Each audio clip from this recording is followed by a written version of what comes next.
Empleadas obligaron a irse a la abuela, pero el director la observaba, y su final fue increíble. La obligaron a renunciar sin que el director supiera nada. Pensó que a nadie le importaba. Pensó que estaba sola. Pero lo que el director había hecho antes, lo cambió todo. Todos quedaron sin palabras, y en ese momento, nadie quiso responsabilizarse por sus actitudes. Apoya dejando tu like y comentario, y ahora, vamos con nuestra historia.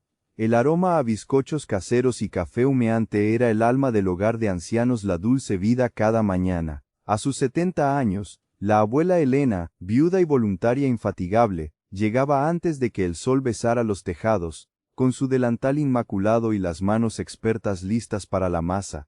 Su difunto esposo le había inculcado que la puntualidad era el pilar de la dignidad.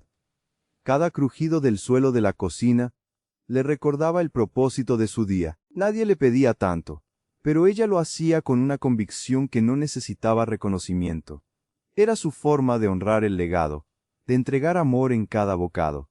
Siempre revisaba que todo estuviera impecable antes de irse, una muestra de su carácter. Fue un martes gris cuando la señora Clara, coordinadora del hogar, reunió a los voluntarios de cocina. Patricia y Mónica, dos jóvenes ambiciosas con ideas modernas, ya estaban impacientes. Clara anunció un fondo de innovación culinaria para un nuevo taller de repostería, con criterios de modernidad y versatilidad. El ganador se anunciaría el viernes. Elena apenas prestó atención, su mente ya en sus bizcochos de anís. Pero las miradas de Patricia y Mónica se volvieron frías. El silencio entre ellas, antes cómplice, ahora era un muro. Patricia dejó de pedirle consejos. Mónica tardaba en devolverle los moldes. Eran señales sutiles, pero Elena, experta en leer entre líneas, las notó. El jueves, mientras Elena preparaba sus tradicionales magdalenas, Patricia la abordó en la cocina, con Mónica detrás. Patricia fue directa. Dijo que el fondo era para una visión contemporánea, que las recetas de Elena eran anticuadas y frenaban el progreso. Le sugirió, con voz dulce pero firme, que diera un paso al costado, antes del viernes, insinuando que, de no hacerlo, las cosas podrían volverse incómodas. Elena escuchó con la batidora en marcha. Cuando Patricia terminó, Elena detuvo la máquina, se limpió las manos y dijo con calma, «Los criterios no los puse yo», y salió. Esa noche, Elena cenó sola en su pequeña cocina. El cansancio, un peso conocido, le apretaba el alma. No era miedo al futuro, sino la fatiga de quien ha hecho las cosas bien y, aún así, se siente menospreciada. Lo que ella ignoraba, lo que nadie en La Dulce Vida sabía, era que don Ricardo, el director del hogar, un hombre observador y discreto, tenía la costumbre de llegar mucho antes del personal. Ese silencio matutino le permitía ver el hogar en su esencia. Fue así como empezó a ver a Elena, no con intención, sino porque ella siempre estaba allí.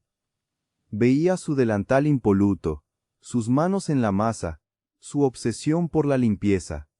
La vio, una mañana, limpiar el café que él había derramado sin pedirlo, sin esperar agradecimiento. Don Ricardo no era hombre de romanticismos, sino de observación y conclusión. Y lo que había concluido era que Elena poseía una integridad que rara vez encontraba, una dedicación genuina que no buscaba reconocimiento. Cuando Clara le presentó los informes para el fondo, y el nombre de Elena apareció en la cima, don Ricardo no se sorprendió. Aprobó el reconocimiento sin dudar, pero su decisión iba más allá de un simple premio. Había planeado algo en secreto, algo que cambiaría el destino de Elena y del hogar. El viernes llegó con la humedad pegajosa que antecede a la lluvia. Elena despertó antes del alba, su estómago encogido por la incertidumbre. Se levantó con su rutina de siempre, pero su corazón latía con la pesadez de una decisión inminente. En el autobús, apretada entre los primeros trabajadores del día, Elena lo decidió. Renunciaría. No por miedo, sino porque trabajar donde su valía era una amenaza para otros era un desgaste que no podía permitirse. Llegó a las 6:40, impecable, como siempre. Cumplió su turno sin atajos. A las 11:30, se quitó el delantal, se lavó las manos y se dirigió a la oficina de Clara. Llamó a la puerta. Clara, con su expresión de quien sabe algo, le indicó que se sentara. Elena, directa, anunció su renuncia. Clara guardó silencio, luego dijo que antes de cualquier trámite, don Ricardo quería verla. Pidió ser avisado si usted venía a hablar conmigo hoy, añadió con una voz inusualmente suave. Elena sintió una punzada de extrañeza. ¿Por qué?, preguntó. Clara se encogió de hombros. Él solo pidió que le avisara. El resto es con él. La oficina de don Ricardo era un remanso de calma, con sus paredes de cristal que daban al pequeño jardín. Él estaba de pie, mirando el naranjo. Cuando Elena entró, se giró. «Elena», dijo, sin preguntar. «Don Ricardo», respondió ella. Él le indicó una silla. Ella se sentó. Él, sin formalidades, se apoyó en la mesa. «Clara me dijo el motivo», comenzó, «pero quiero escucharlo de usted». Elena no había preparado esa respuesta. «Creo que es lo mejor para todos», dijo con cautela. «¿Para todos?», repitió don Ricardo. «¿O para quienes hicieron el ambiente insoportable para usted?». El silencio que siguió fue diferente. Elena sintió un calor subir por el cuello, no de vergüenza, sino de la sorpresa de que alguien verbalizara lo que ella había callado. Él no desvió la mirada. «Sé lo que pasó», dijo. «Lo sé desde hace más tiempo de lo que imagina». En ese instante, Elena comprendió que don Ricardo había actuado antes, que el giro que nadie esperaba estaba a punto de cambiarlo todo. Don Ricardo, un hombre de pocas palabras pero gran precisión, se levantó y se dirigió a la ventana. «El lunes pasado», comenzó, «recibí un informe, uno que pedí, porque ciertas cosas que observaba no cuadraban». Elena lo escuchó atenta. Él explicó que su costumbre de llegar temprano le había permitido ver su dedicación, esa calidad de trabajo que surge incluso cuando se cree que nadie mira. Cuando se aprobó el fondo, continuó, supe que generaría fricción. No porque usted no lo mereciera, sino precisamente porque sí lo merecía. El problema con ciertos ambientes es que la competencia se vuelve una amenaza, y el camino fácil fue presionarla para que se fuera. Se detuvo, mirándola fijamente. Elena preguntó, «¿Cómo lo supo?» «Cámaras en el pasillo principal», respondió. «Las revisiones de seguridad mostraron lo suficiente. ¿Quién entró? ¿Quién salió? Las expresiones. Pedí informes de desempeño. No había dudas». Elena miró sus manos, las marcas de la harina.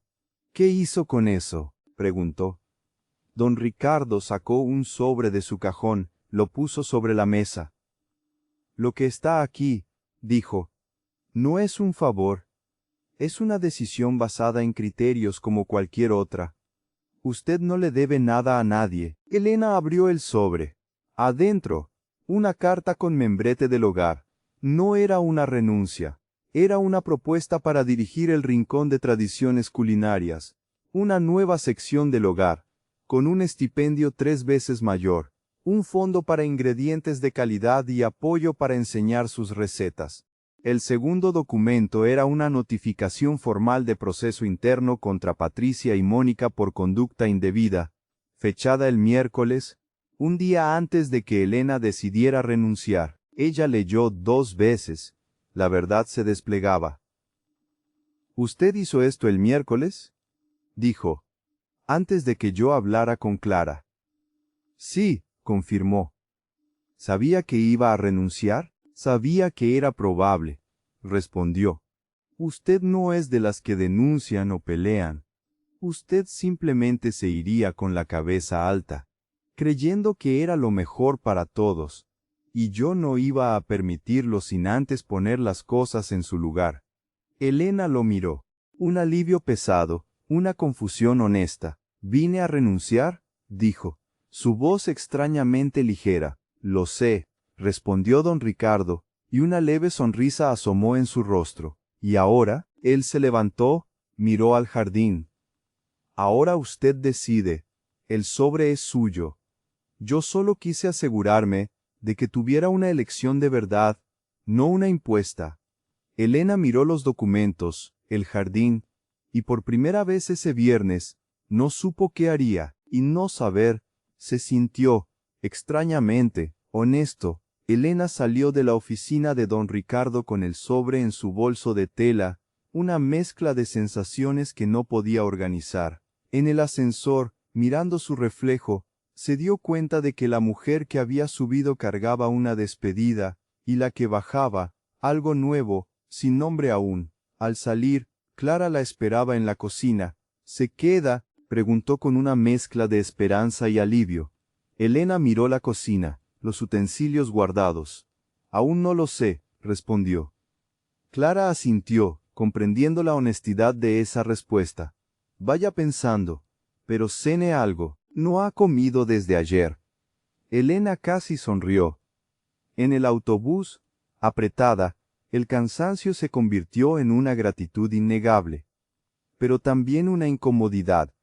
Ella siempre había sido autosuficiente, y ahora alguien la había reconocido de forma tan pública y precisa. Era nuevo, y lo nuevo siempre requería adaptación.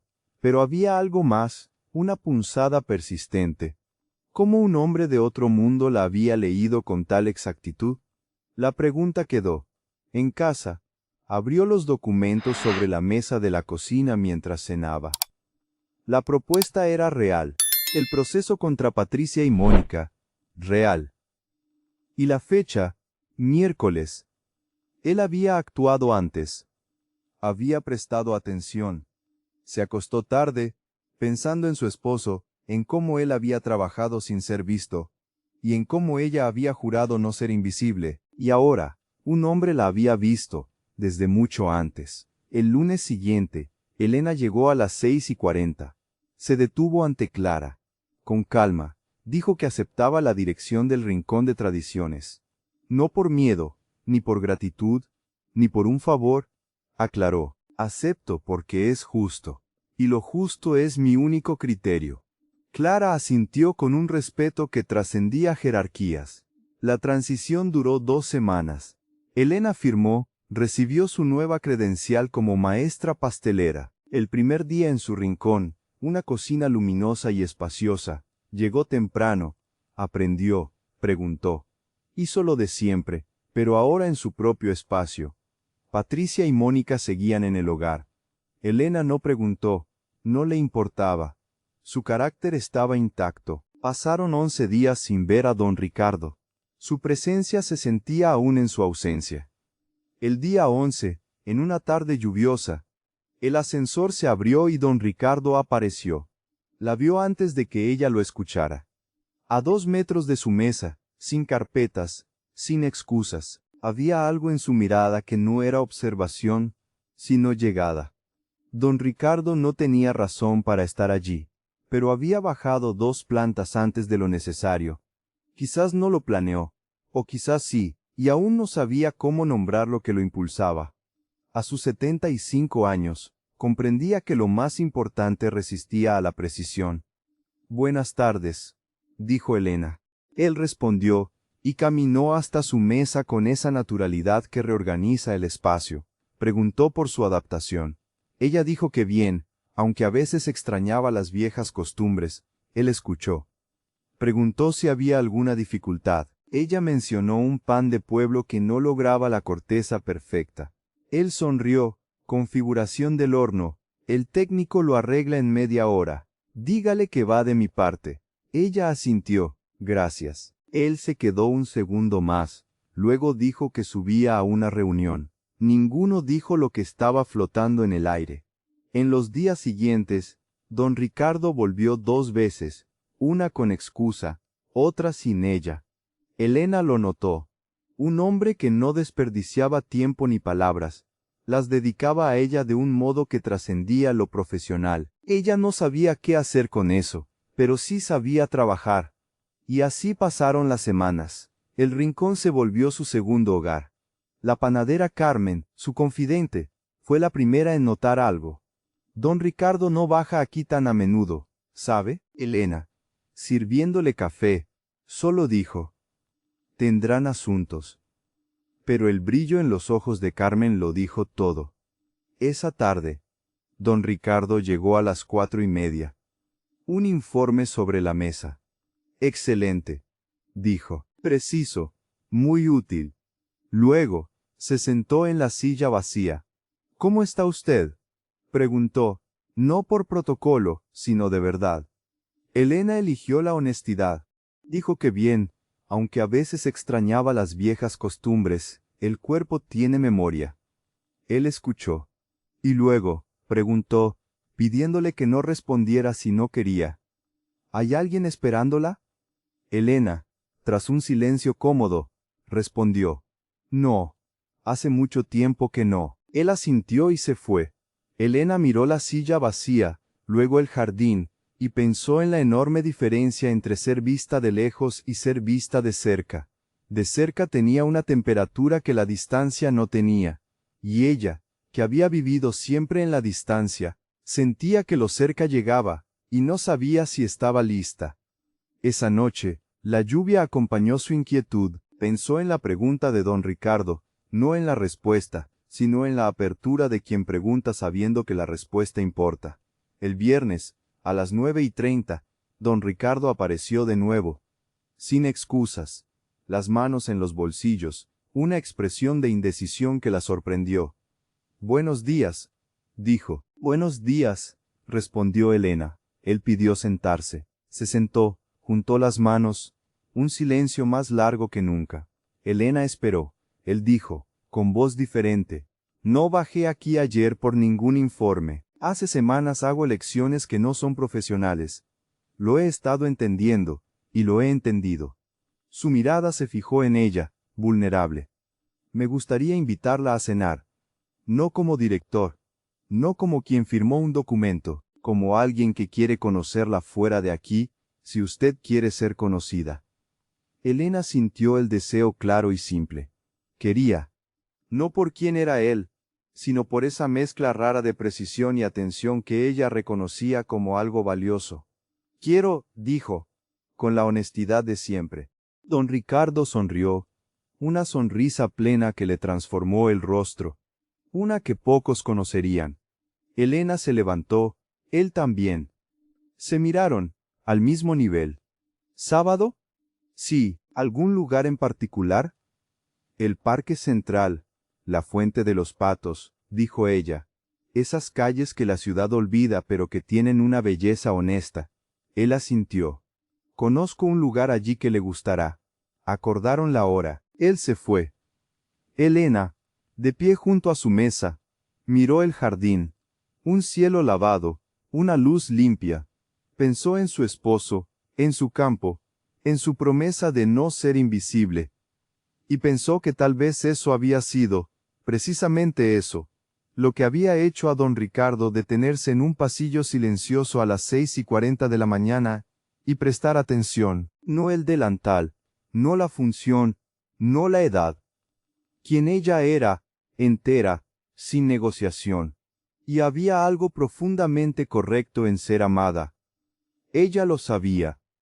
Por lo que siempre fuiste, antes de que cualquier cosa cambiara, desde los pasillos oscuros de antes de las 7 de la mañana, cuando el único movimiento era el suyo, y ella no sabía que alguien estaba aprendiendo la forma de su carácter por la forma de su trabajo. Ella se sentó, volvió a sus bizcochos. Carmen llegó con el café, lo dejó sin decir palabra. Elena tomó un sorbo, sintiendo un calor que venía de dentro, del lugar donde las cosas valiosas se guardan hasta que es seguro dejarlas ser. Y por primera vez en mucho tiempo, era seguro. 4 años después, Elena no usaba delantal de flores del hogar. Usaba un broche sencillo de plata con una figura de horno en la solapa de su blusa, sin piedras ni adornos, y una credencial de la Asociación de Maestros Panaderos Tradicionales, donde su nombre era seguido de maestra pastelera, una función que había logrado 18 meses después de aceptar la dirección, con el apoyo que don Ricardo había puesto en aquel sobre un viernes de mayo que ella aún sentía en el pecho. Se habían mudado a un pueblo más pequeño hacía 2 años. La decisión fue de ella, para criar a su nieta Sofía, de 4 meses entonces, cerca de la tierra, donde sus ancestros habían vivido. Don Ricardo, tras pensarlo, dijo que el hogar no lo necesitaba para funcionar, y que podía gestionar sus asuntos desde cualquier lugar. Vendió su casa, y no miró atrás. La nueva casa tenía un jardín enorme. Ese era el detalle que Elena siempre mencionaba, un limonero al fondo, un tendedero que don Ricardo había montado 2 veces con Sofía, de 6 meses, durmiendo al lado, esas tardes que no cabían en fotos. Sofía, ahora de 2 años y 4 meses, tenía la quietud observadora de Elena y los ojos directos de don Ricardo, con la terquedad de la abuela. Él había delegado la dirección del hogar hacía 18 meses, un proceso de meses de precisión para encontrar a la persona adecuada. Él seguía siendo consultado en las grandes decisiones, pero su día a día era diferente. Se levantaba sin alarma, llevaba a Sofía al parque, había vuelto a leer, y cocinaba guisos los miércoles mientras Sofía observaba. Clara se jubiló 8 meses después de Elena. Le mandó un mensaje de despedida. Carmen seguía en el hogar, con su cafetera, y enviaba fotos de café a Elena cada cumpleaños. Patricia y Mónica salieron el mismo mes, por diferentes caminos. Elena nunca preguntó los detalles.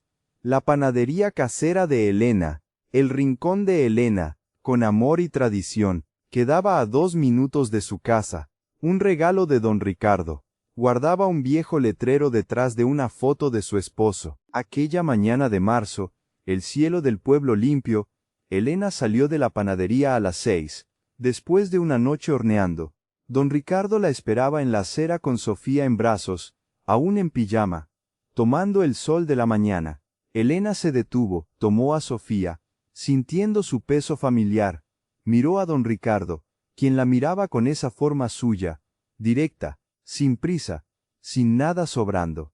4 años, una nieta, un jardín con limonero, un letrero doblado, una credencial nueva, un broche de plata, y aún esa mirada que no evaluaba, no clasificaba, que simplemente veía lo mismo del director en su oficina un viernes de mayo, que había comenzado con el estómago apretado, y terminado con el mundo entero diferente. Ella no dijo nada, él tampoco.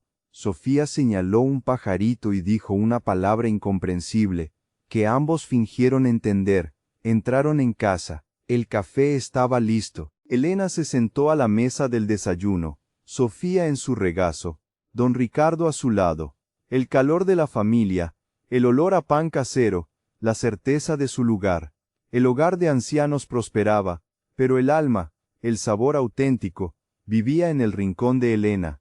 La gente, al probar un bizcocho, sentía el legado de una mujer vista por su carácter, valorada por su sabiduría, y amada por su esencia.